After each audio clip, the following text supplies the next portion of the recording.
감사합니다.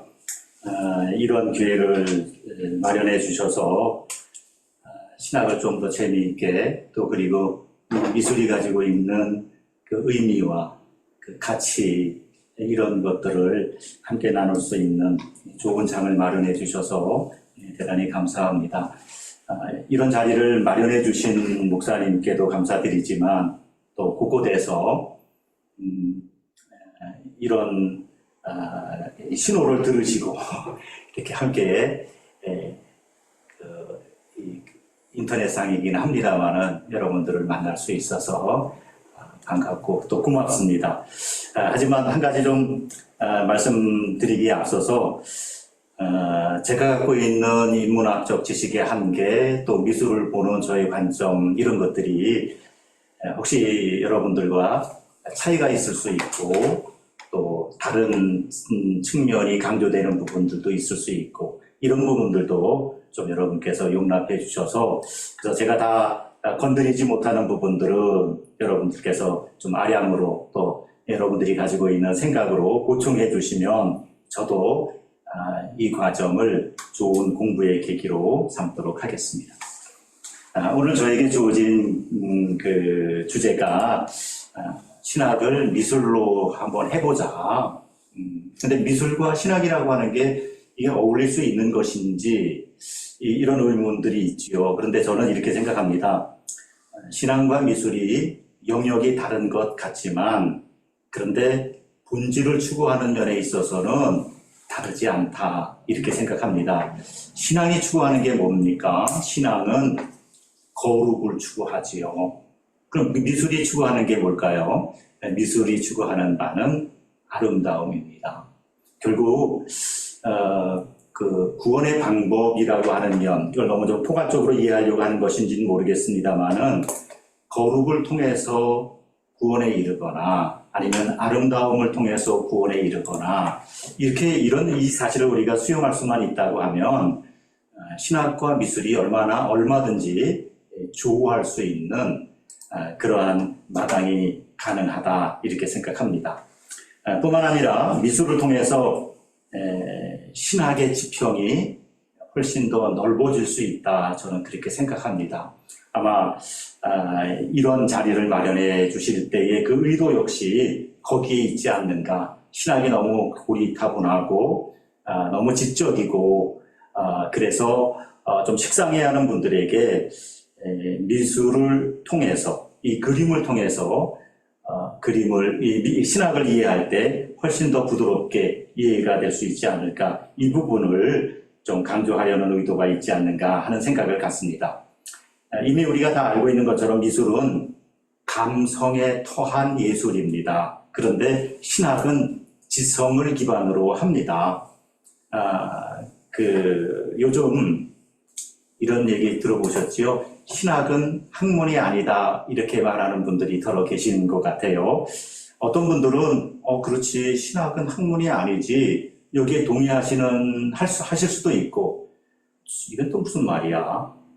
신학이 학문이 아니라면 이렇게 또 의문을 표시하는 분들도 계시리라 생각합니다. 그러나 제 입장에서는 신학이 학문이 아니다라고 하는 말을 긍정하게 될 때 자칫하면 우리 기독교 신학 또는 신앙 이것이 우민화되거나 아니면 맹신주의 또는 반지성주의에 빠질 위험이 있지 않을까. 그래서 이런 말을 하는 것을 좀 조심해야 되지 않겠나 저는 그렇게 생각합니다. 물론 이렇게 주장하는 사람들의 또 논리도 없지 않다고 생각합니다만은 너무 지성적인 너무 이성을 강조하는 그런 신학 분위기에 식상해 있는 분들로서는 신학은 학문이 아니다 이렇게 말하는 명제가 좀 시원하게 들릴지 모르겠습니다만은 이것 때문에 기독교가 우민화되거나 맹신주의에 흐른다고 하면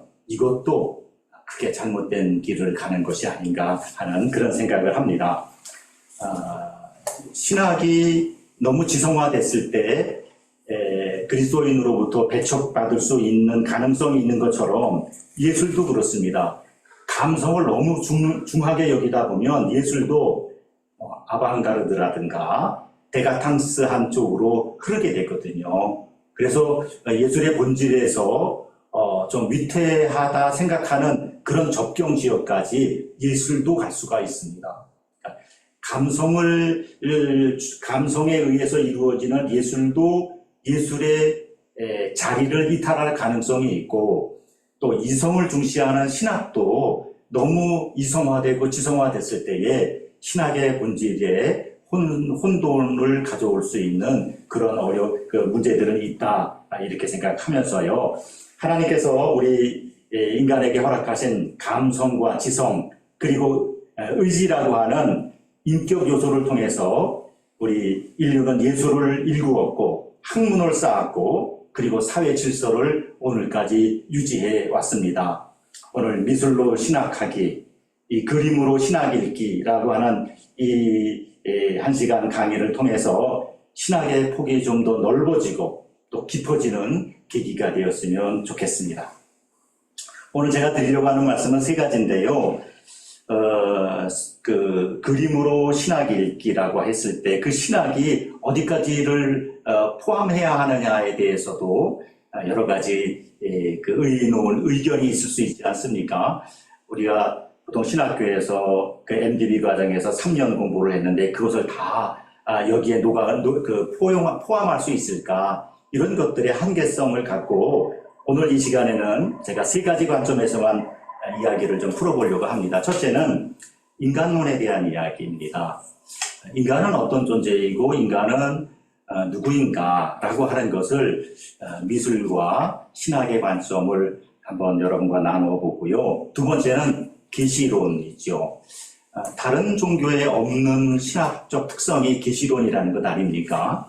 이 계시를 그리스도인들은 어떻게 보았고, 그리고 화가들은 이 계시를 어떻게 묘사했는가, 이 부분을 좀 살펴보고 싶고요. 3번째는 사유의 신학, 사유로서의 신학이라고 할까요? 너무 감성적이거나 너무 의지적인 신학 또는 신앙이 아니라 생각하는 신학, 이런 면에서 좀 이야기를 나눠보고요. 오늘은 이 3가지 주제를 좀 여러분과 나눠보고 다음 주에는 플랑드르 미술의 대가이라고 일컬어지는 페테르 브리헬이라고 하는 입지전적인 그런 화가를 통해서 조금 더 우리 신학의 다양성, 그다음 세심함, 이런 것들을 풀어보면 좋을 것 같다, 이렇게 생각하고 오늘 준비했습니다. 자, 첫 번째로 드리려고 하는 말씀, 인간론입니다. 부끄러운 인간론에서 아름다운 인간관으로 제가 이런 부제를 좀 담아봤는데요. 우리가 인간을 가리켜서 호모사피엔스라고 하지 않습니까? 이 호모사피엔스라고 하는 말은 스웨덴 웁살라 대학의 총장인 칼 폰 린네라고 하는 사람이 처음 이 호모사피엔스라고 하는 말을 했는데 그 뜻이 생각하는 사람이라는 거죠. 이 생각하는 사람이라고 하는 말은 단순히 진화 과정에서 좀 인간 창조론에 대한 이야기들이 우리 신학계 안에 신학 학문 안에서도 회자되고 있는데, 어쨌든 보편적으로 일반적으로 말씀을 드린다고 하면 진화 과정에서 존재하는 특정 인류의 생물학적 학명이 아닙니다. 그런 학명들은 우리 있잖아요. 뭐 오스트랄로피테쿠스라든가 뭐 이런 것들이 진화 과정에서 존재했던 또는 존재하는 인류에 대한 또는 고대 인류에 대한 학명이지, 호모사피엔스라고 하는 것은 그런 생물학적인 학명은 아닙니다. 이것은 이성적인 사고를 본질로 하는 보편적인 인간관을 이름하는 표현입니다. 그러니까 그리스도인이 호모사피엔스라고 하는 말을 굳이 거부하거나 이 말 사용하는 것을 좀 자제할 필요는 없다고 생각합니다. 자, 이 말에 기초한다면 생각하지 않는 사람은 사람이 아닙니다. 그 동물은 생각하지 않지 않습니까? 물론 어떤 동물학자들은 동물도 생각한다, 뭐 이렇게 얘기하는 것을 들어본 적도 있긴 합니다만은 어쨌든 일반적으로 동물은 생각보다 본능이 앞서잖아요. 그런데 사람은 생각하지요. 사람됨의 밑절미, 사람됨의 기초는 생각이지요. 이 생각을 다른 말로 말하면 이성이라고 말할 수 있지요. 이성적인 존재다. 자, 이성은 성경에서 말하는 인간관과도 저는 이어져 있다고 생각합니다. 하나님은 사람을 인격적인 존재로 만드셨지 않습니까? 지성이 있고 감정이 있고 그리고 의지가 있는 그런 존재로 인간을 만들었어요. 그리고 이 세 가지 중에 특별히 어느 하나가 우선한다 그러니까 하는 것이 아니라 이것이 균형을 이루고 서로 긴장 관계를 유지할 때 그때 그 인격적인 그것을 조화로운 인격체다 이렇게 말할 수 있지 않나 하는 생각 해봅니다. 아시는 것처럼 사람은 동물이 아니지 않습니까? 그렇다고 사람은 기계도 아니지 않습니까? 이런 사실을 확증하는 표현이 이성적이다 또는 감성적이다 또는 의지적이다 이런 말로 표현할 수 있지 않을까 하는 생각 해봅니다. 그래서 이성을 배제하는 신학 이것은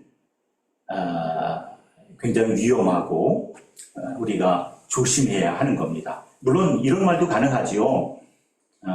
이성에 의한 신앙 또는 이성만을 위한 신학 이것도 좀 위험한 부분은 있습니다만은 너무 이성적이거나 너무 반이성적인 것 이런 부분들을 우리가 조심해야 되겠다 이런 생각을 합니다. 그래서 좋은 신학일수록 저는 이성에 토해서 그 연구가 되어진다 이렇게 생각합니다.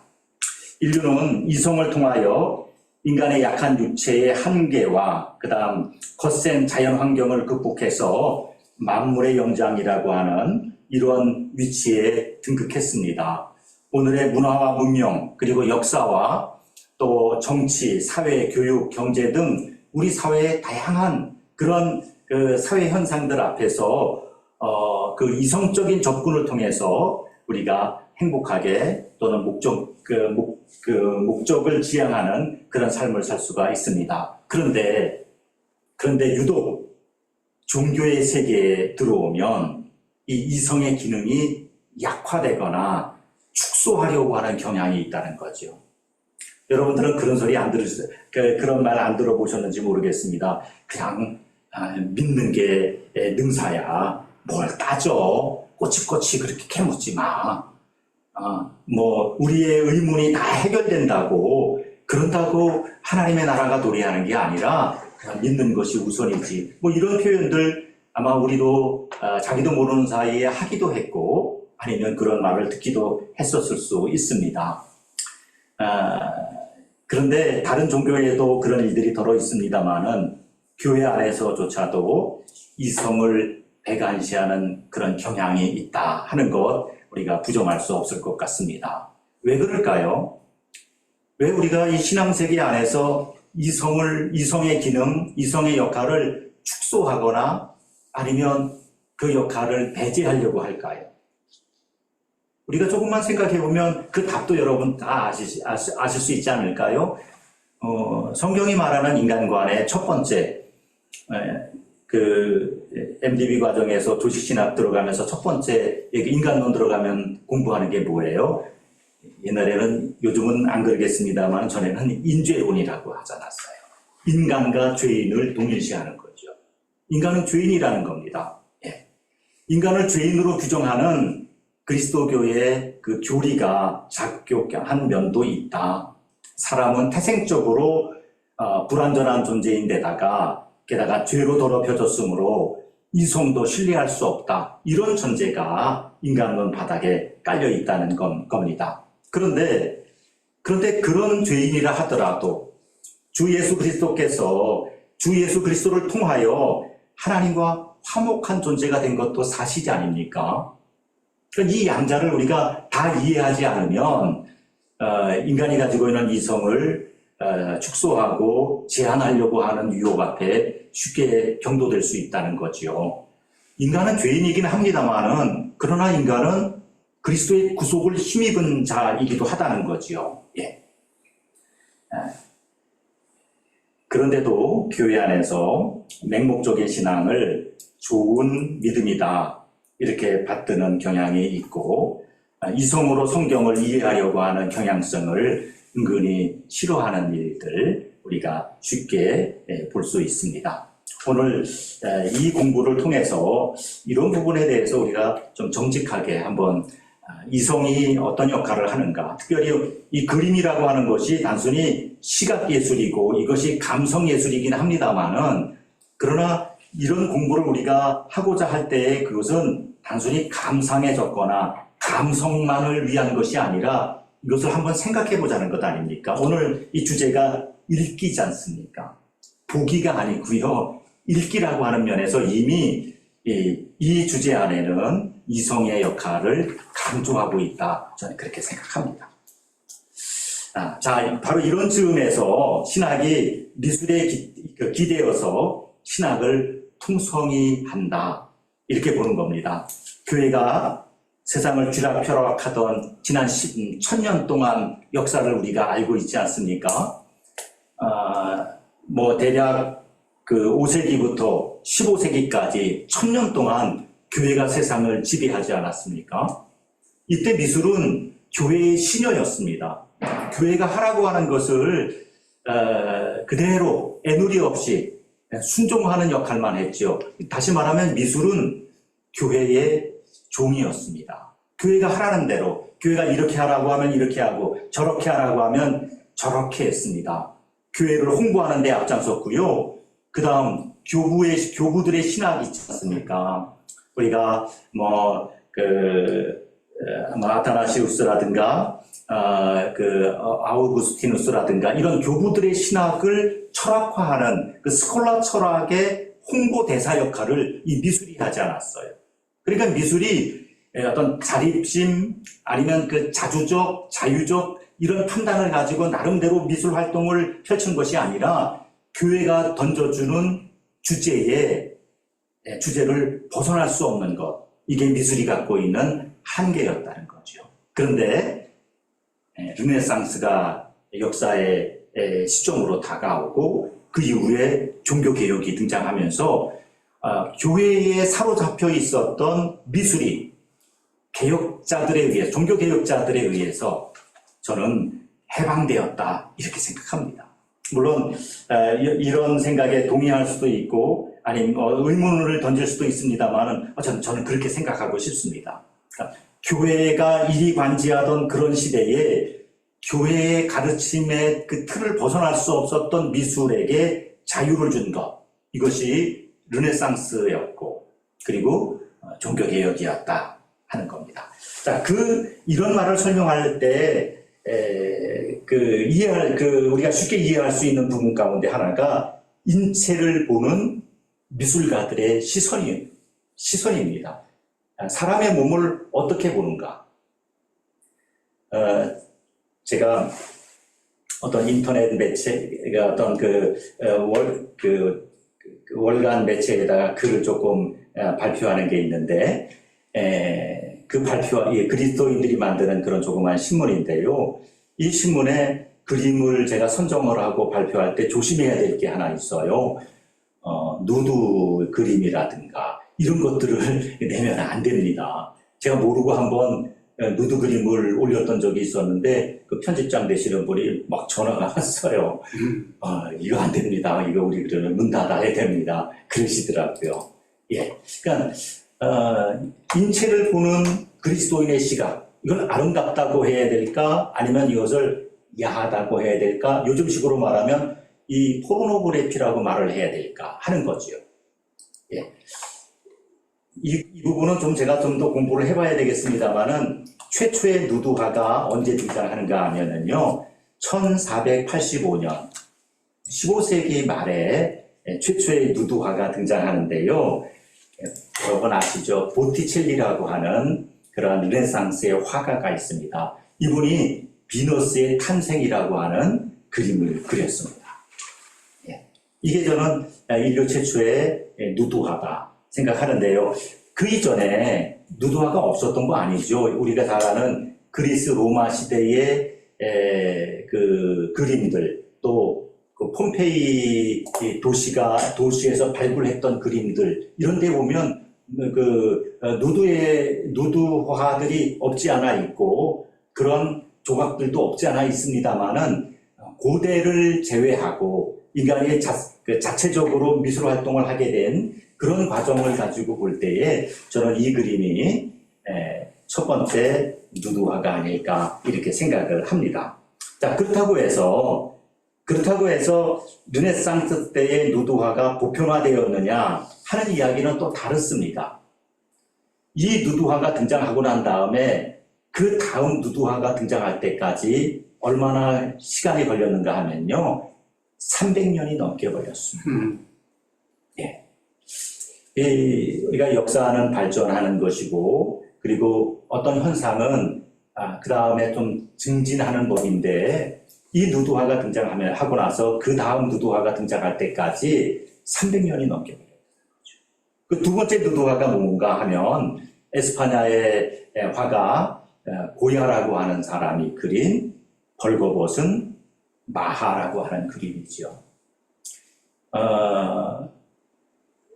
고야는 이 그림 때문에 고통을 많이 당했습니다. 그 당시에 에스파냐라고 하는 나라가 어떤 나라였느냐면, 로마 카톨릭 교회, 구교를 수호하는 그런 그 책임을 갖고 있다고 이 에스파냐의 왕들이 생각할 수 있을 정도로 굉장히 호교론적이었습니다. 우리 국가가 존재하는 이유는 교회를 보호하는 거다. 그런데 이런 그림은 교회를 파괴하는 그림이라고 보았던 거예요. 여러분 잘 아는 대로 이 에스파냐에서 아주 부끄럽고 수치스럽고 그리고 아주 부정적인 일들이 많이 일어났는데, 종교재판이라는 것.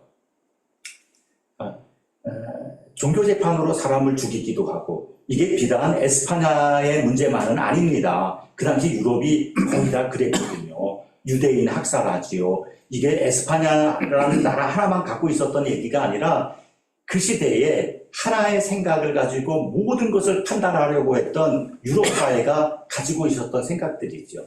그러니까 이런 사회에 고야의 벌거벗은 마하라고 하는 이 그림이 용납될 수가 없었던 거죠. 그래서 고야는 이 그림 때문에 종교 재판에도 회부되고 했다고 하는 그런 이야기가 전해지고 있습니다.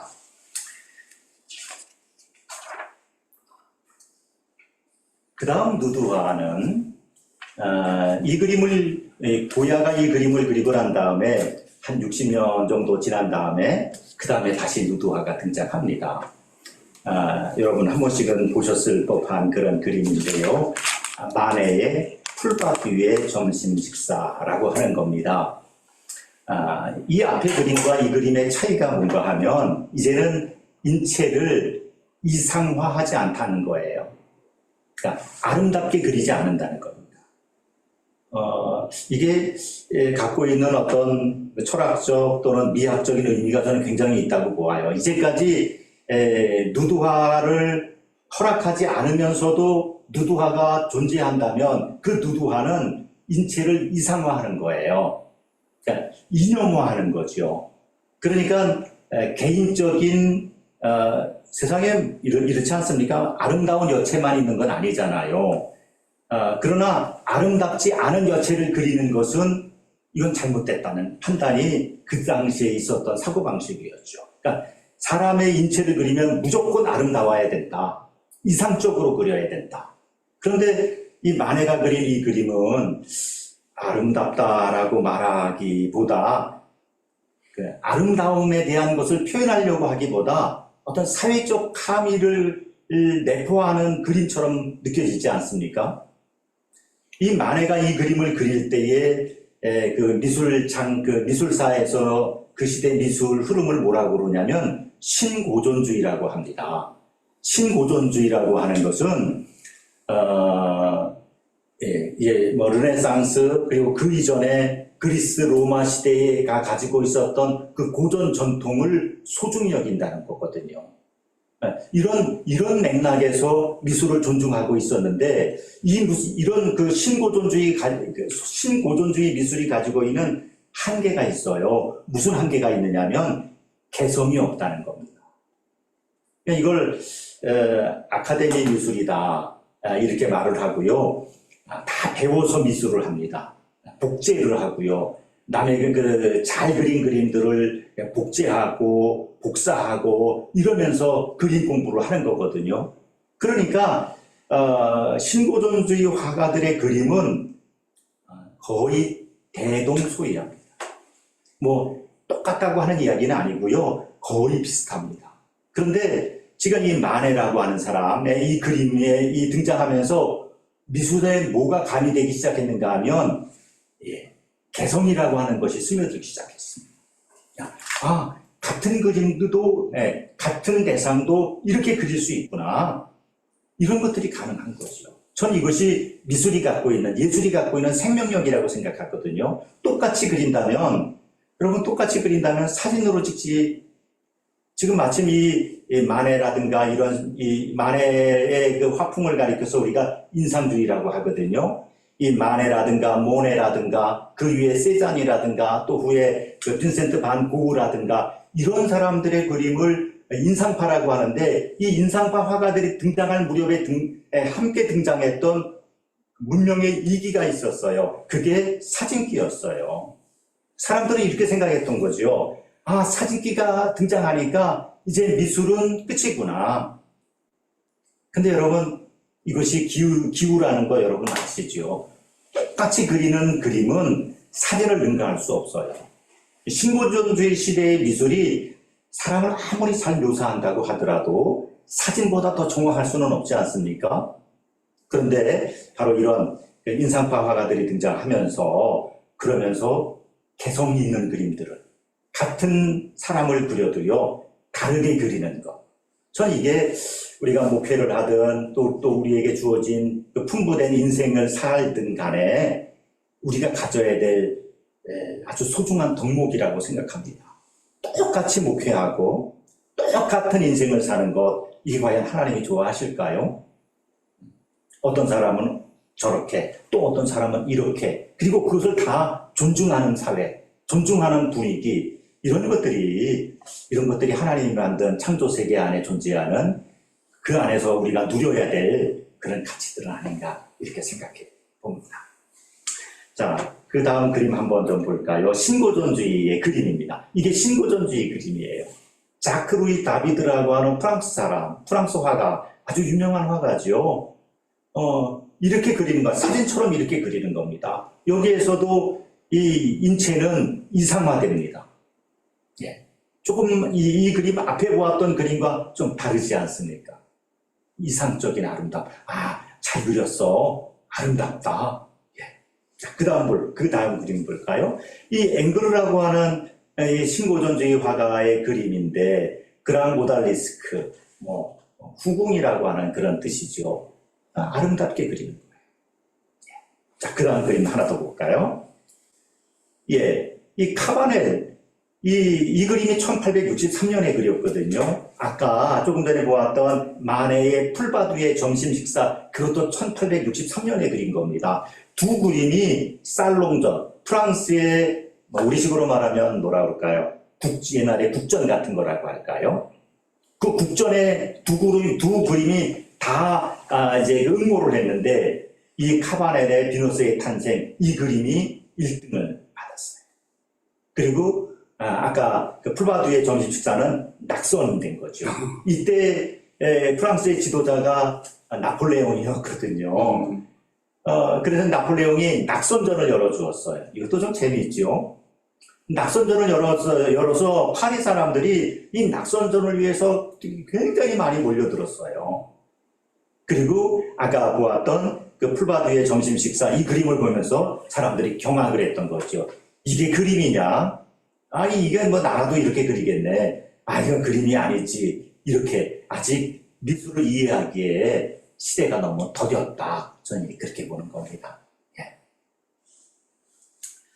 자, 조금 앞에 풀바디의 점심 식사 그림을 다시 한번 좀 볼까요? 자, 이거 가만히 보십시오. 이 그림을 보면 점심 식사가 맞춰졌는지, 좀 여러분 이 그림 보면서 여러분들이 관객이라고 하면, 관람자라고 하면, 저 여인하고 눈을 마주칠 수밖에 없어요. 그렇잖아요? 그런데 저 여인은 눈을 돌리지 않아요. 눈을 누가 돌릴까요? 우리가 돌려야 되잖아요. 왜 이렇게 도발적이지요? 무슨 얘기를 하고 싶었던 걸까요?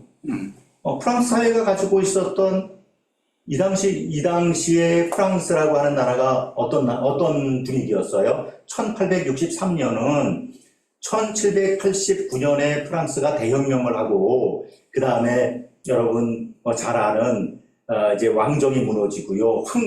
그 왕들도 단두대에서 목이 잘리고요. 그 다음에 구체제, 앙시행 레짐이라고 하는 구체제는 갔지만, 그러나 새로운 세대는 오지 않았어요.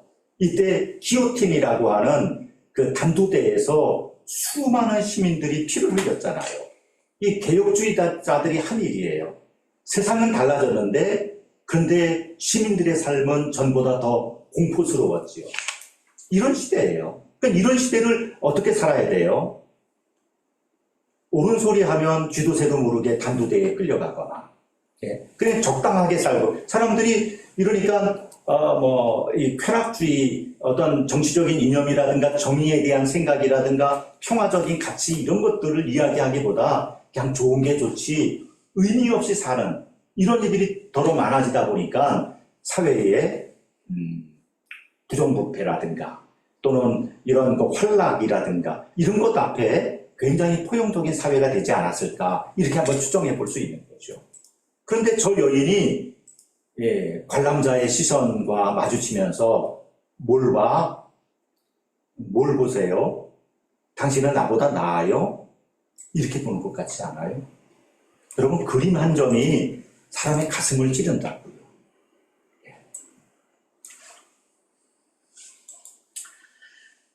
그동안 누드화의 주인공은 실제하지 않는 상상 속 인물들이 대부분이었습니다. 신화 속의 인물이라든가 아니면 성경의 사람들이라든가 이것만 누드화로 그릴 수가 있었는데, 이제는 실제적인 실제 인체의 모습을 그릴 수 있게 되었다 하는 거죠. 어쨌든 이 여인은, 또는 이 그림을 그린 마네는 이 그림을 통해서 그 당시 무너지지 않을 것 같았던 아카데미 미술, 그러니까 신고돈주의 미술, 이 국가가 주도하는 미술이잖아요.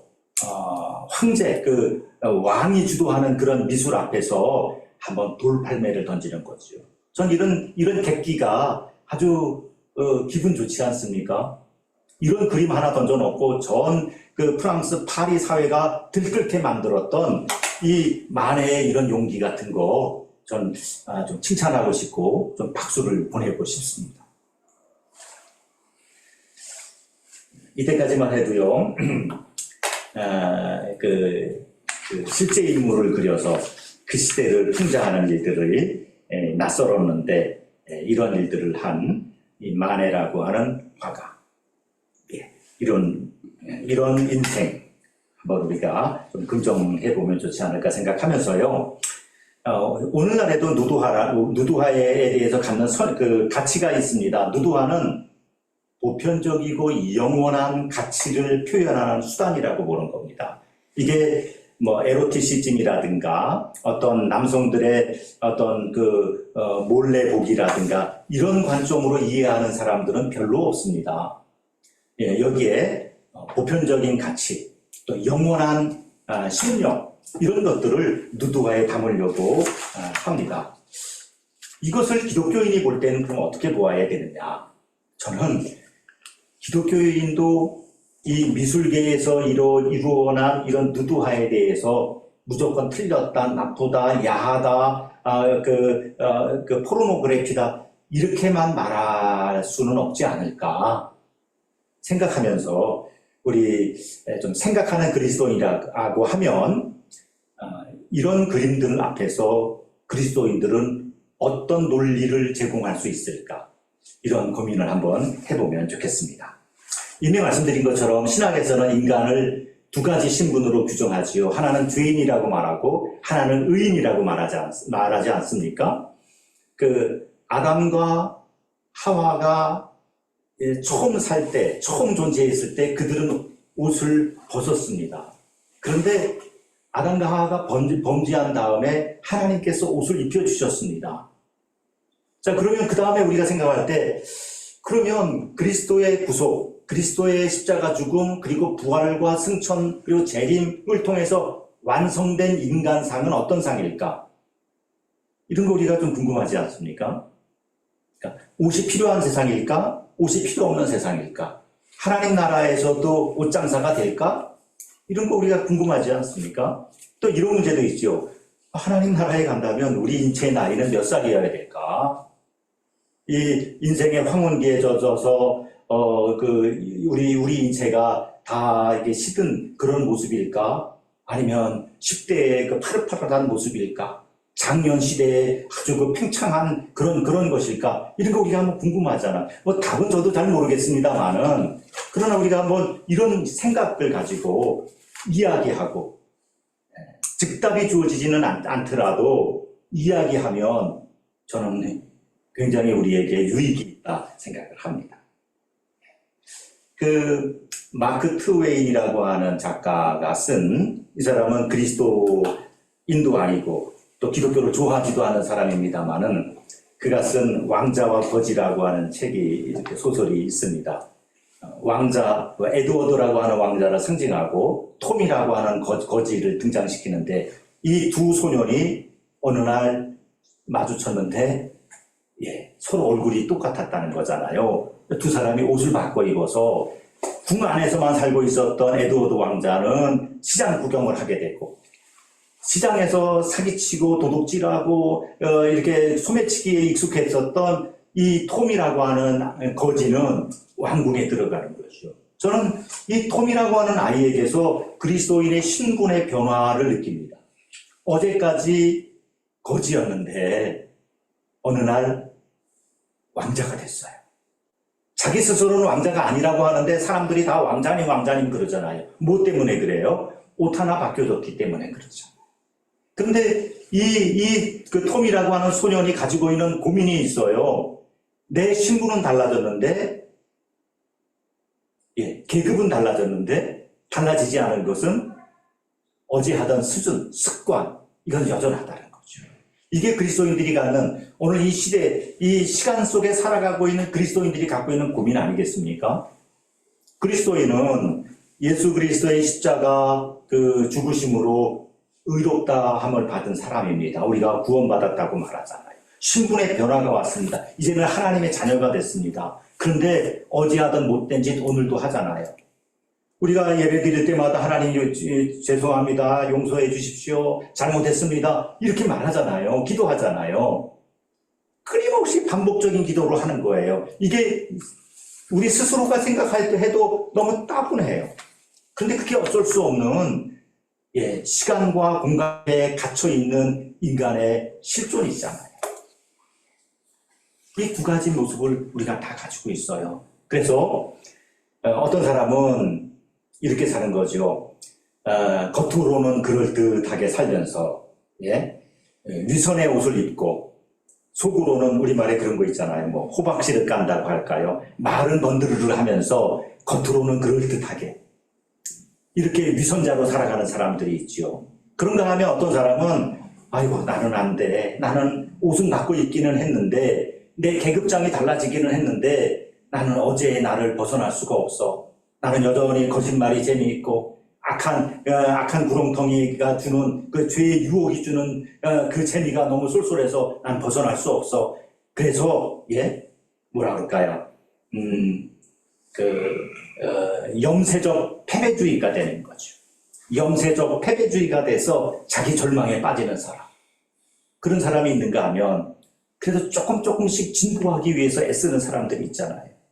우리가 예배를 드리고 교육을 하고 이런 것들은 조금씩 수준이 좀 나아지기를 바라는 그런 열망을 담고 있는 것 아니겠습니까?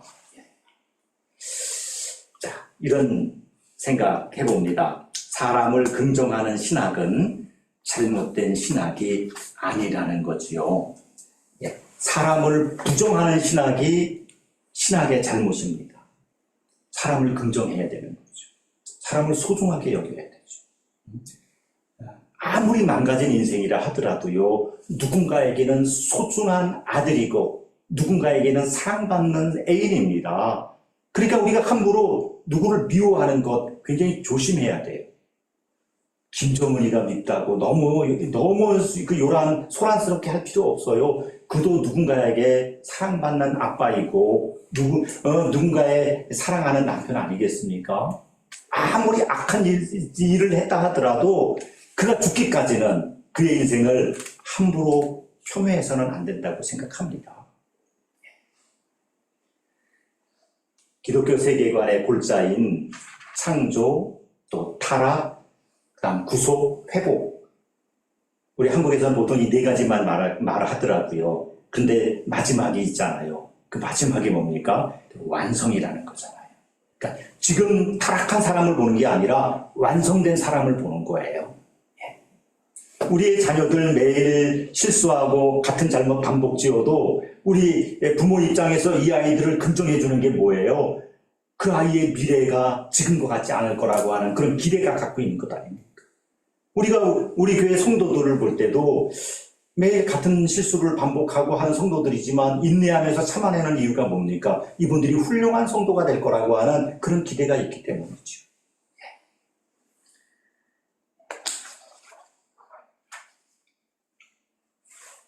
여기 우리 그 기독교인들이 그린 그림 제가 좀 보여드리고 있는데요. 이 그림은 루터의 친구이고요.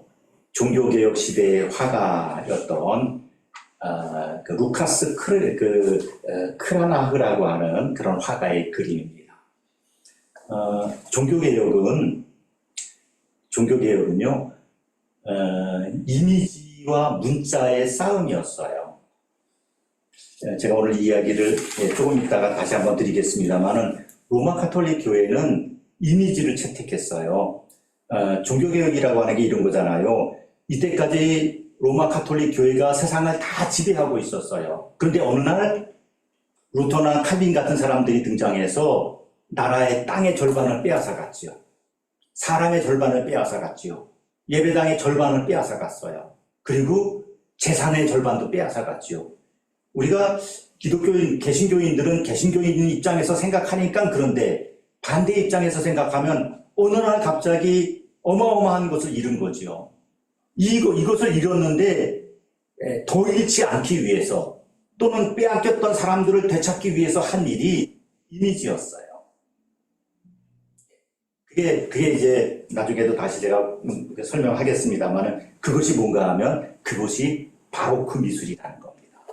그 당시 사람들이 다 그 해독력이 없었잖아요. 문자를 읽을 수 없었잖아요. 그러니까 예배당에다가 그림을 아주 휘황찬란한 그림들을 더 많이 그렸어요. 그래서 그림을 통해서 교육을 시켰던 거거든요. 자, 그런 시대에 개신교에 속해 있었던 사람들의 그림, 조금 전에 보았던 크라나흐의 그 아담과 하와의 모습 가운데 하와, 아름답죠. 이상적으로 아름답잖아요. 죄인으로 그리지 않았어요. 그 다음에 그림, 이것은 그 알베르토 듀로라고 하는 사람인데요. 이 알베르토 듀로라고 하는 사람은 북유럽의 르네상스를 대표하는 화가예요. 자, 보십시오. 아름답지 않습니까? 지금 물론 이 시대가 루터의 영향을 얼마나 받았는지 이런 것들은 좀 모호한 부분은 있긴 합니다만은 어쨌든 인간을 아름답게 묘사했어요.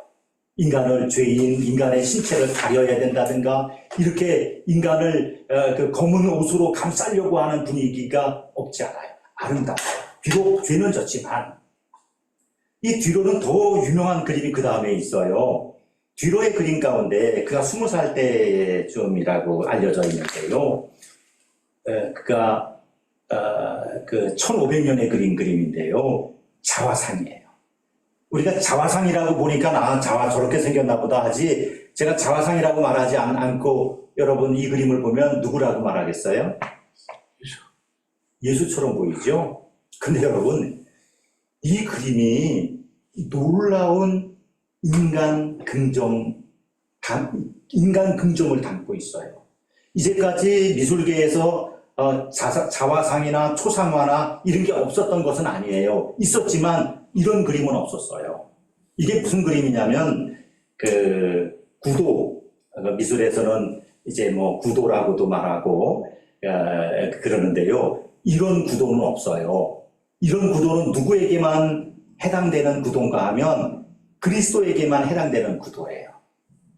이게 정면성의 원리라고 하는 거거든요. 이 정면성의 원리를 화가가 자기에게 적용했다. 이 화가가 말하고 싶었던 게 뭘까요? 내가 소중한 존재야. 내가 신적인 존재야. 내가 그리스도 같은 존재야. 이거 어마어마. 지금 우리는 이게 뭐 그런 의미가 있어. 우리는 아무렇지도 않게 이 그림을 보지만은, 그러나 그 시대의 상황을 볼 때 이 그림은 굉장한 아주 파격적인 그림이에요. 이런 그림은 왕이나 영웅이나 그리스도에게만 적용되는 그런 도상이었다는 거예요. 그러니까 이 도상학을 깨는 거죠. 이게 좀 상쾌하지 않습니까? 아까 모네라고 하는 사람, 풀바두의 점심 식사 같은 것도 어떤 벽 같은 것에 균열을 내는 것 같은 그런 기분을 우리가 느꼈다고 하면, 이런 그림 앞에서는 더 그렇지 않습니까? 아유, 나는 소중하구나. 내가 함부로 살아서는 안 되겠구나. 이 그림 가지고 신성모독했다 이렇게 말하는 게 아니고요. 야, 정말 사람은 소중한 존재야. 귀한 존재야. 함부로 살아서는 안 돼. 이런 자기 긍정의 언어를 자기에게 주입하는 것 아니겠습니까?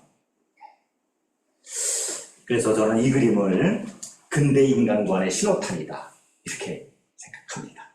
자, 여기까지 인간관에 대한 이야기를 드렸습니다. 자, 두 번째 말씀, 이제 계시 신학 또는 계시론에 대한 이야기인데요. 물 좀 마시겠습니다.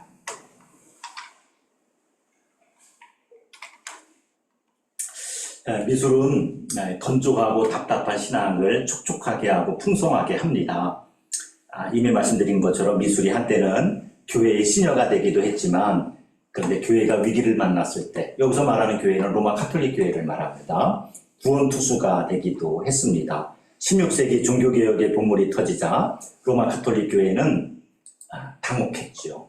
처음 교회가 마틴 루터를 어떻게 취급할까 하는 것 보면 아시잖아요. 처음에는 별로 중요하다고 생각하지 않았었어요. 그런데 힘이 모아지니까 교회가 당혹했죠. 여기에 대해서 어떻게 대처할까? 이게 그 당시 기존 교회가 가지고 있었던 고민이었습니다. 그런데 이때 마침 로마 카톨릭 교회의 구원 투수가 등장해요. 그 사람이 누군가 하면 이냐시오 로욜라라고 하는, 이그나티우스 로욜라라고도 이렇게 영어로 말하는 바로 그 사람이 등장합니다. 이 로욜라라고 하는 사람이 등장해서 침체 일로를 겪고 있고, 이 수비에만 급급했던 로마 카톨릭 교회가 공세를 취하게 됩니다. 어떻게 공세를 취하는가 하면요. 이냐시오 로욜라가 한 일 가운데 아주 중요한 일을 했어요.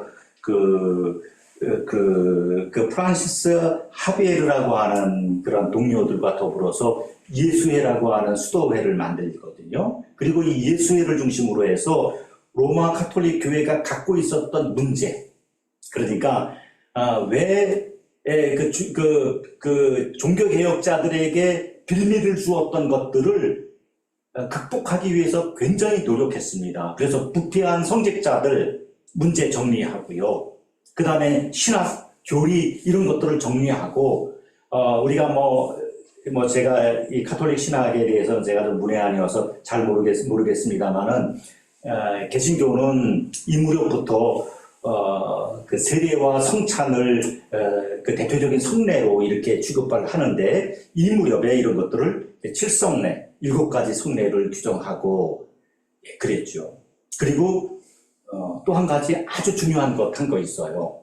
해외 선교를 했어요. 이분들이 내건 그 슬로건이 아주 귀해요. 이건 참 부러워요. 어떤 슬로건을 내세우느냐면은 안에서 잃은 것을 바깥에서 찾자. 그래서 예수의 사람들이 전 세계에 선교사로 나가기 시작합니다. 남미에 가고요. 그 다음에 일본에도 옵니다. 일본에 왔던 그 하비에르라고 하는 선교사는 일본에 와서 선교하고요. 일본이라고 하는 나라를 이렇게 어마어마한 영향을 끼치죠. 여러분 아는 고니시 유키나카라고 하는 사람 아시나요? 그 임진왜란 때 들어왔던 그 일본의 장군이잖아요. 그의 부대는 카톨릭 부대였어요. 그 카톨릭 부대가 한국에 들어왔어요. 그들은 가면서 십자가 들고 갔어요. 근데 좀 여러분 여기서 신앙과 애국 또는 신앙과 민족 좀 어떻게 생각하세요? 십자가 들고 나가면서 조선 사람들을 죽였잖아요. 그럼 신앙으로 이걸 어떤 분들이 이런 얘기를 해요. 그때 왜 선교가 이루어지지 않았을까? 선교가 이루어질 수도 있었잖아요. 왜냐면은 이 고니시키나카의 부대는 십자가 군대였고 군종 신부들도 있었거든요. 아까 말씀드린 대로 칠성례 그 죽음을 그 의식으로 해야 되다 보니까 신부님들이 좀 이렇게 같이 왔었어요. 그때 이 조선 땅에 복음의 씨앗이 떨어질 수도 있었는데 잘 모르겠습니다. 어떤 분은 다행이라고도 하고요. 아니면 그 반대의 경우도 왜 그때 복음이 떨어지지 않았을까? 그때 많은 조선의 여인들과 기술자들 이런 사람들이 그 임진왜란 끝나면서 일본으로 끌려갔잖아요. 그리고 일본의 성인들이 되잖아요. 그러니까 이 땅에서 그리스도인들은 만들어지지 않았지만은 그러나 이 땅에서 끌려간 조선인들은 일본 땅에서 성인이 되었다는 것. 이런 것들을 좀 역사적으로 풀어도 재미있을 것 같고요. 우리나라에도 이 영향을 받아요. 이 예수의 영향을 받아요. 이 예수의 신부들이 북경에 들어오거든요. 그리고 북경은 그 당시에 조선 그 4대부 사람들, 선비들이 흠모하는 학문의 전당이었잖아요. 천주실이라든가 이런 그 천주학의 자료들, 그 학문들을 신앙으로보다 먼저 학문으로 받아들입니다. 그래서 이 땅에 천주교가 시작이 되잖아요. 이것도 참 놀라운 일이죠. 자, 이런 역할들을 누가 했느냐? 이게 예수회가 했다는 거죠. 그러니까 한 사람이 정신을 차리니까 무너져가는 교회, 쇠락하는 교회가 다시 회복할 수 있었다. 그리고 이 안에서 잃은 것을, 밖에서 잃은 것을 안에서, 제가 말이 좀 섞였습니다. 안에서 잃은 것을 바깥에서 찾자라고 하는 이런 선교 열기, 이런 것들은 굉장히 소중한 그런 가치를 담고 있는 일이다. 저는 그렇게 생각합니다. 물론 이것을 비판할 수도 있어요. 스페인에 간 선교사들이 뭐 했어요? 우리가 무슨 영화인가요? 미션 영화 보면 그렇게 살았나요? 그 미션 영화에도 그런 표현이 있잖아요. 힘으로 압제하고, 그러니까 힘의 선교를 했죠. 이런 것들은 긍정하기가 조금 어렵죠. 자, 이 예수회가 교회를 구원하기 위해서 한 일 가운데 선교라고 하는 게 하나 있고, 이때 개신교들은 선교하지 않았어요. 선교를 전혀 안 했던 건 아니에요. 그 칼빈 같은 사람은 브라질 자기 조국인 프랑스 위구노들이 그 피난을 가게 된 브라질에 선교사를 보내기도 하고 하는 일들은 있었습니다만은 이 당시에 그 개신교인들은 개신교 지도자들은 그 종교개혁, 그러니까 로마 카톨릭하고 싸우느라고 선교할 여력이 없었다고 그래요. 자, 그리고 그 다음에 하나가 이 예수회가 했던 일 가운데 하나가 그 미술, 이미지였다는 거죠. 아까 제가 그런 표현했잖아요. 종교개혁은 문자와 이미지의 싸움이었다고요. 루터는 95개 조항을 비텐베르그 예배당에 이렇게 붙여놓음으로 삽시간에 그 당시에 그 쿠텐베르크인가요? 누구죠? 쿠텐베르크. 예, 쿠텐베르크 인쇄기술의 발명을 통해서 전 유럽에 확장됐어요. 그 다음에 이 루터 같은 사람은 1521년입니까? 그 성경을 그 독일어로 번역도 하지 않았어요. 칼멘 같은 사람도 얼마나 글을 많이 썼는지 몰라요. 그냥 개혁자들이 쓰는 글들이 금방 활자화돼가지고 온 유럽에 펼쳐지게 되잖아요. 예. 문자를 소중하게 여기고 문자로 세상을 뒤집겠다 이런 생각을 가졌는데 비해서 로마 가톨릭 교회는 이미지, 미술, 그 미술을 아까 말씀드린 것처럼 바로크 미술이라고 한다 하는 얘기입니다. 자, 바로크 미술. 자, 대표적인 거 하나 보겠습니다. 이 베르닌, 그 로렌조 베르닌이라고 하는 사람이 조각이죠. 산타 테레사의 환희. 이 그림을 보면, 이 조각을 보면서 그 당시에 교인들은 무슨 생각을 했느냐면, 하나님께서 고난을 주셔도 고난을 받을 고난을 이겨낼 힘도 주신다. 이렇게 생각했던 것 같아요. 이게 환희라고 말을 하는데 이 환희가 이 당시에 이런 것들이 아주 유행했는데요. 환희가 이런 표현이 어떨지 모르겠습니다만 아주 판타스틱하잖아요. 이게 성적 극치 이런 환희예요. 그냥 극도의 고통 속에서 말할 수 없는 고통 속에서 이 땅에서 누릴 수 있는 최고의 기쁨을 누린다는 거죠. 이러면서 성도들에게 위로를 하는 거예요. 힘들지? 어렵지요? 참으세요. 주님께서 고난을 주시지만 우리의 내면에 이런 기쁨도 주십니다. 여러분, 이런 설교하기 할 수 있잖아요. 예, 이게 바로크 미술이에요. 자, 그 다음 두 번째 그림, 그 다음 볼까요? 이게 루벤스, 이 바로크의 거장이지요. 바로크와 대가죠. 루벤스의 그림. 아까 말씀드렸던 하비에르가 이냐시오 로율라와 더불어서 예수회를 만든 사람이고요. 그 다음에 일본에도 선교사로 왔던. 그래서 이 과정에 유명한 소설이 있어요. 누구죠? 엔도 슈샤크. 예, 엔도 슈샤크의 침묵이라고 하는 소설이 있죠. 이 당시를 배경으로 갖고 있는 거예요. 예. 이 땅에 일본 땅에 들어와서 열심히 선교했던 사람들. 예. 자, 이 그림이 뭐냐면은 하비에르가 기적을 일으키는 거예요. 이 신유라든가 기적이라든가 하는 건 종교 안에 늘 같이 가는 거잖아요. 그러니까 그 당시에 병들고 이런 아픈 사람들, 절망하는 사람들이 이런 그림 앞에서 위로를 얻고 때로는 이 그림 앞에서 기도하면서 치유를 경험하기도 하고 이런 일들이 벌어졌다고요. 예. 자, 이런 그림들이 있었다 하는 얘기고요. 그리고 아까 이나시오 로율라가 교회가 기다리는 로마 가톨릭 교회가 기다리던 사람일 때 등장했다는 것처럼 이때도 구원투수로 등장한 유명한 화가가 한 사람 있습니다. 그 사람이 누군가 하면 카라바조라고 하는 사람입니다. 자, 이 그림 보십시오. 이게 콘타렐리 콘타렐리 체프레에 있는 그림인데요. 이것은 성 마테를 이제 성인으로 이제 존경하는 그런 예배당이에요. 여기에 마테 카라바조가 세 점의 작품을 그립니다. 한 점씩 다시 한번 볼까요? 예, 이건 마태의 소명이죠. 주님께서 마태를 콕 집어서 부르시잖아요. 그렇죠?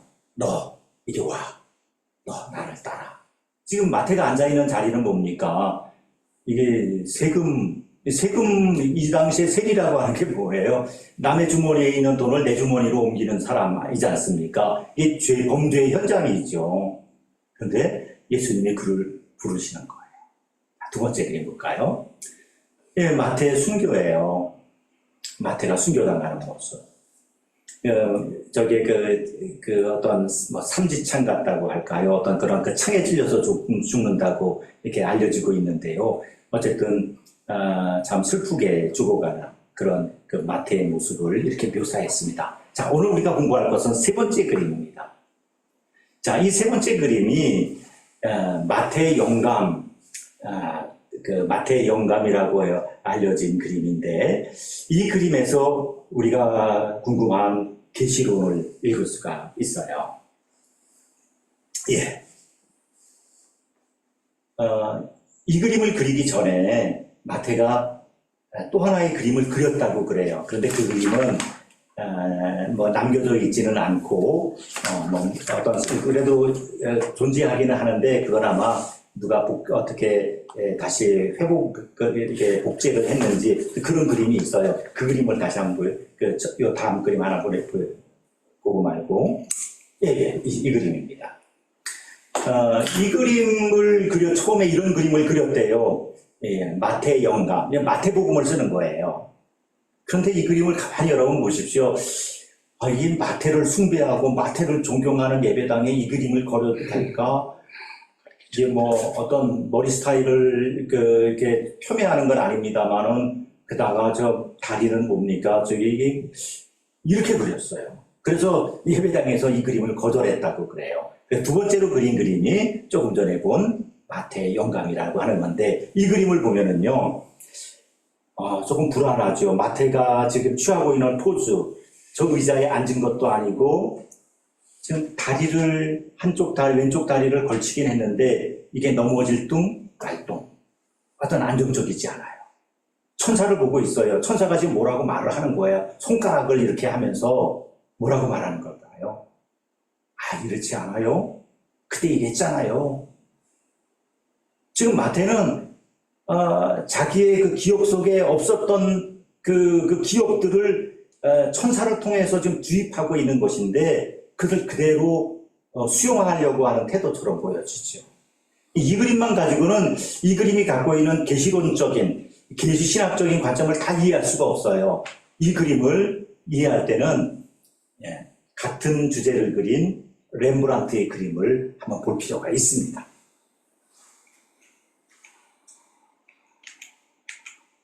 이 그림은 귀도 렌이라고 하는 사람이 쓴 건데, 이것도 역시 마태와 천사예요.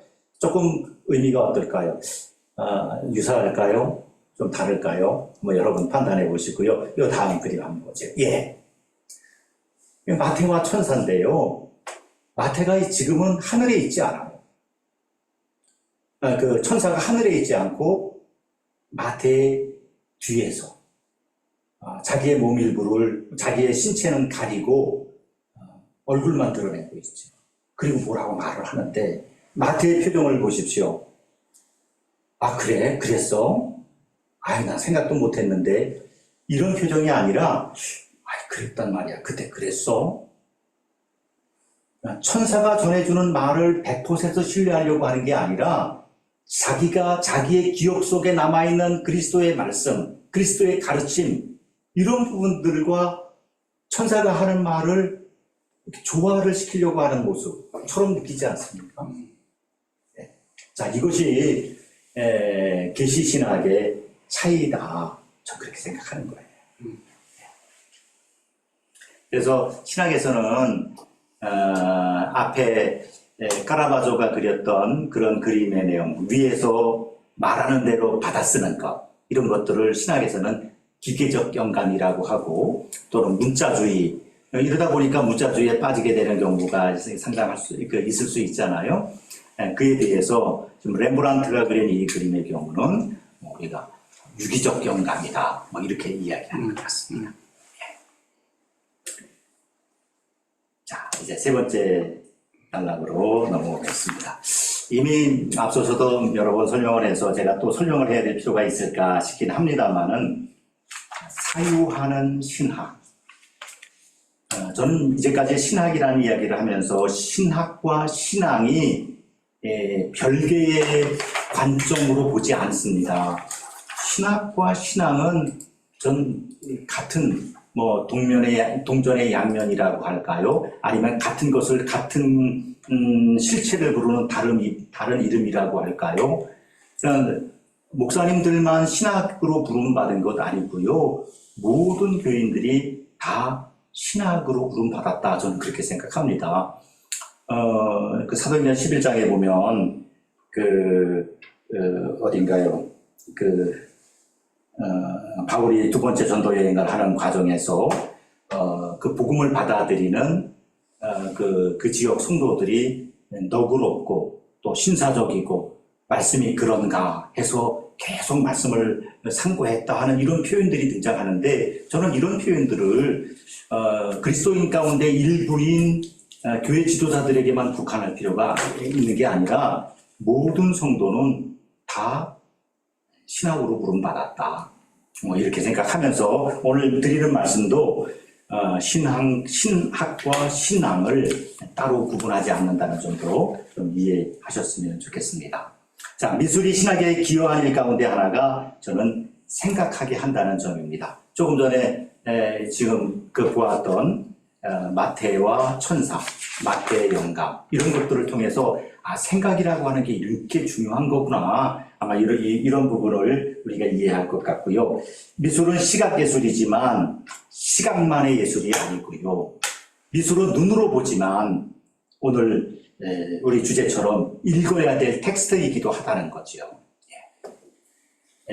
지성의 영역인 신학이 감정의 영역인 미술과 만났을 때 저는 효과가 배가가 됐다 생각합니다. 미술이 신학을 품으면요, 천상의 예술이 되고요, 신학이 미술과 어울리면 그 깊이를 더합니다. 또 교인들에게도 재미있지 않습니까? 딱딱한 교리, 딱딱한 신학 가르치는 것보다 미술 얘기하면 얼마나 재미있을 거, 전 굉장히 재미있을 거다 생각하는데, 여러분들 그런 시도들을 교인들에게거나 아니면 교회 청소년들이나 혹시 교사인 분들이면 가르치는 학생들과 한번 시도해보면 좋을 거다 생각합니다. 미술은 신학에 생각하는 힘을 주고요, 신학을 부드럽게 합니다. 그리고 신학을 두텁게 합니다. 반면 미술은 신학을 통해서 예술의 폭을 넓히죠. 단순한 시각 예술이 아니라 영혼에 잇대는 그런 예술의 역할을 할 수 있다고 생각합니다. 저는 이렇게 생각해요. 생각하지 않는 사람은 사람이 아니라고 하는, 호모 사피엔스라고 하는 말을 우리가 문자적으로 그렇게 이해한다고 하면, 생각하지 않는 신학은 학문도 아니고 그건 신앙도 아닙니다. 그건 종교도 아니고요, 그건 미신이고 맹신이고, 그것은 인간을 망하게 하는 거죠. 말 잘 듣는 그리스도인을 주님은 요구하지 않고요, 주님은 당신께 질문하는 사람을 요구합니다. 이게 우리 한국 교회가 질문하는 것 잘 가르치지 못한 면들이 있다고 생각합니다. 목사님들이 많이 가르쳐서 질문하는 실력을 키우는 것, 이런 것들을 해야 된다 생각을 하죠. 제게 주어진 시간을 마무리하면서 그리스 신화 얘기를 좀 한 가지 하고 싶습니다. 그리스 신화에 프로메테우스라고 하는 신화가 등장하지요. 프로메테우스는 먼저 이런 얘기 좀 나누고 싶어요. 성경을 신화처럼 읽는 사람이 있는가 하면, 신화를 또 성경처럼 읽는 사람이 있어요.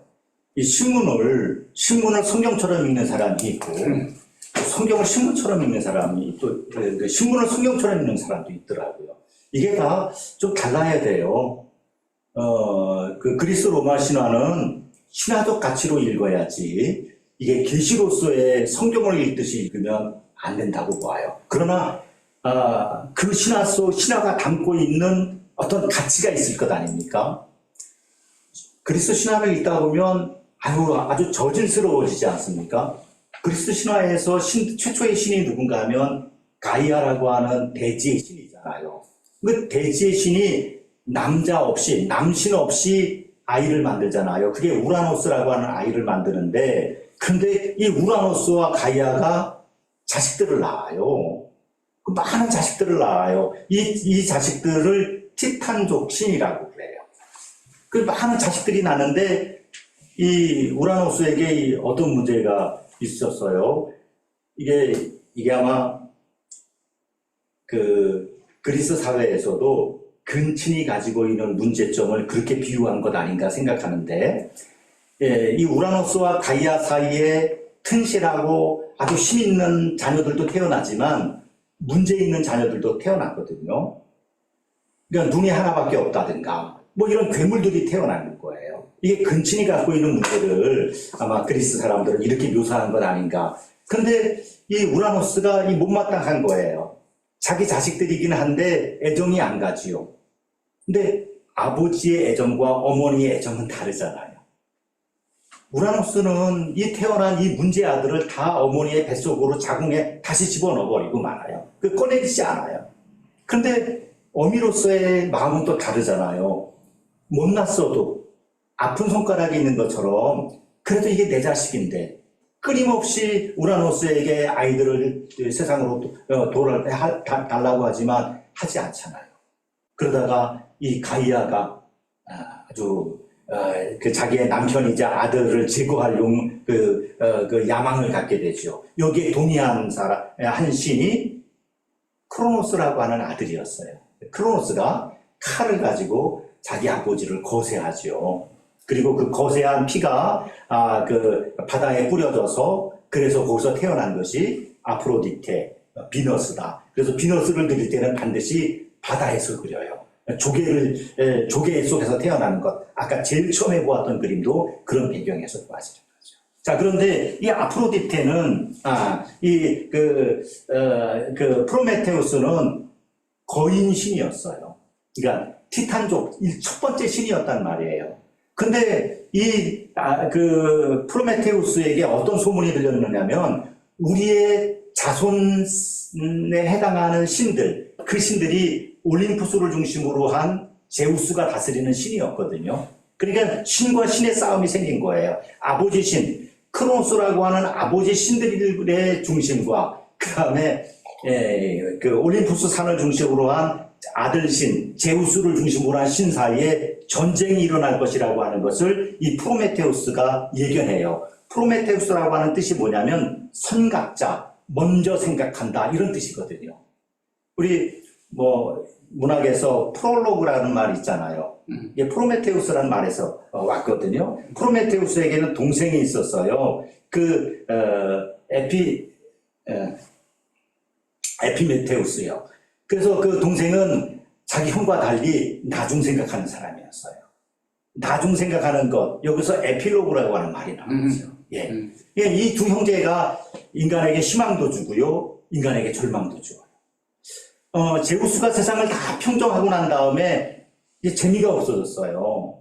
자기 아버지 신들을 다 몰아내고 난 다음에 어떻게 하면 이 세상을 좀 재미있게 살까 해서 이 프로메테우스한테 명령을 했죠. 야, 우리를 닮은 인간을 만들어라. 그래서 프로메테우스가 인간을 만들고 그 다음에 프로메테우스의 동생 에피메테우스에게는 너 동물을 만들어라 그랬어요. 그래서 둘이 하나는 인간을 만들고 하나는 동물을 만들어요. 에피메테우스는요, 동물을 만들고 제우스가 자신에게 준 선물 보따리에서 좋은 것들을 동물들에게 하나씩 주는 거예요. 사자에게는 날카로운 이빨을, 악어에게는 큰 어떤 그런 꼬리와 그런 힘을, 낙타에게는 사막에서도 죽지 않을 만한 견딜 만한 인내를, 칠면조에게는 7색깔 변하는 그런 변화의 모습을, 공작에게는 화려한 깃털을 이런 식으로 주어요. 다 주어버리고 말았어요. 프로메테우스가 인간을 만들어가지고 에피메테우스에게 왔는데, 야, 이 인간에게도 뭐 하나 줘야 되지 않니? 근데 에피메테우스가 줄 것이 없었어요.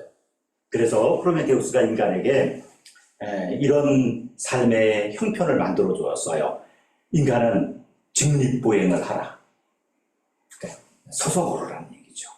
그러니까 네 발로 다니지 말고 두 발로 가서 관점을 멀리 볼 수 있는 관점을 갖게 했어요. 그리고 두 손으로 도구를 만들 수 있게 했죠. 농사법도 알려줬어요. 이런 것들을 알려줬어요. 그리고 아주 중요한 것 하나 더 알려줬죠. 프로메테우스가 인간에게 준 것, 이것 때문에 프로메테우스는 고통을 받거든요. 뭐였죠? 불을 줬죠.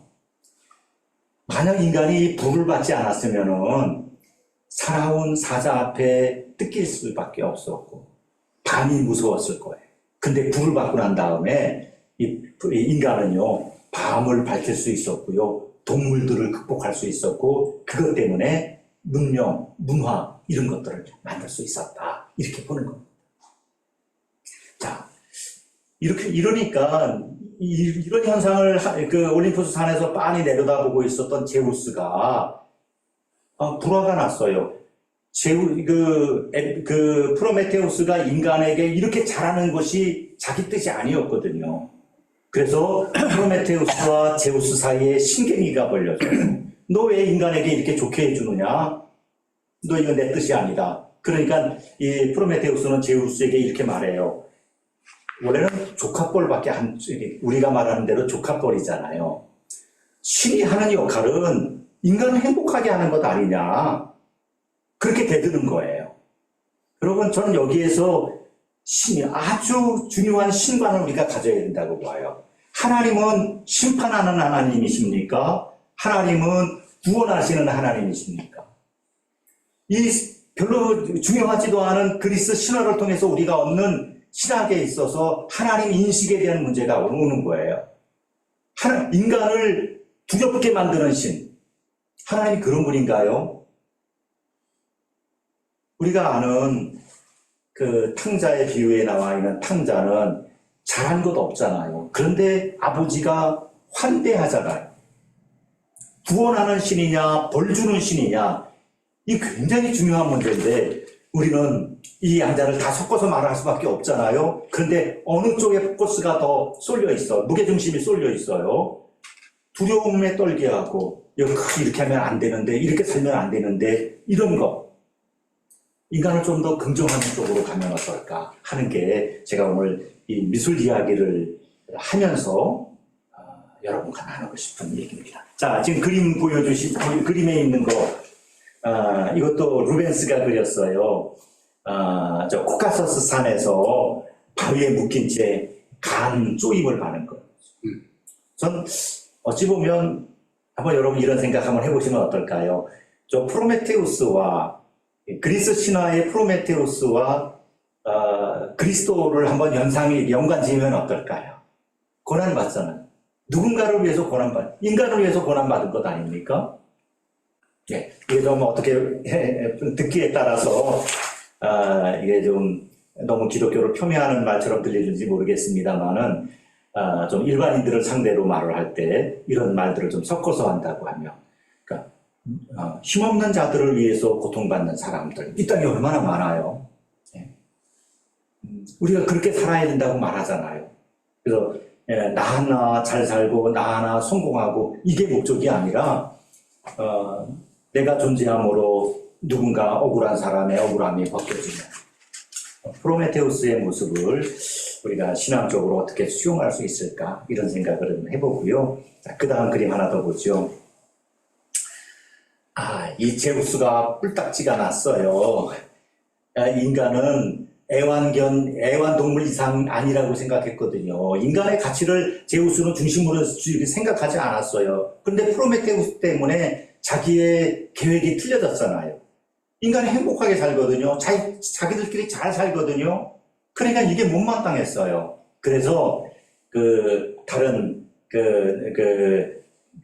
헤파이스토스라고 하는 신에게 명령을 해서 너 다른 인간을 만들어라.